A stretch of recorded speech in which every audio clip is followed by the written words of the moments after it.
burnout, depression, or both. How can you tell if you're just down, you've got depression, or you're being consumed by burnout? Sometimes the official answers aren't so useful. Officially, depression is diagnosed based on the time and appropriateness of feeling down. For instance, the loss of a loved one should cause someone to feel down, even for an extended time. However, in general, the guidelines are a depressed, persistent mood for longer than 2 weeks. So how do you know if you're suffering from depression directly, or if you've got burnout that's leading to depression? Being burned out increases the chances that you'll develop depression, so perhaps burnout is the root cause of the malady of depression that you feel. The real problem is what we call depression is such a broad category of things that it's difficult to pinpoint a single cause. From chemical imbalances to self-talk or self-image issues, depression can come from many sources.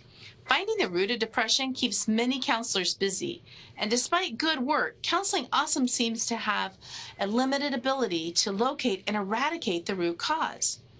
One of the challenges is that we get so focused trying to find the source of the depression, the root cause, that we forget that many of the ways that are used to defend against and recover from burnout are the same techniques used for depression, regardless of the source. We're so worried about finding the cause that we forget to focus on the cure. Certainly in some things, it's essential to find the root cause, but in others, there may not be one root cause. There may only be a set of causal factors that lead to the situation, none of which, if individually identified and resolved, solve the issue. Whether you're suffering from burnout, depression, or both, you may find that being more aware of the support you receive from others and not discounting it will lighten your burden. Perhaps it's learning to view the results you see from your efforts in a different light that will make things a bit brighter. Maybe the challenge for you is learning how to set boundaries and develop decision-making criteria that allow you to say no without feeling guilty.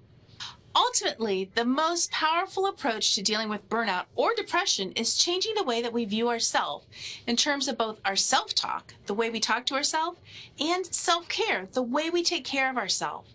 If we can change the way that we talk to ourselves to more loving and more accepting of who we are, we feel less internally generated shame, and it feels a lot less like we're walking around in muck.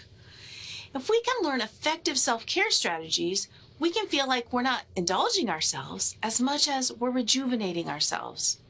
In the end, it may not matter whether you're suffering from burnout, depression, or both. It may be that your real goal is to find approaches that allow you to grow out of whatever pit you're in.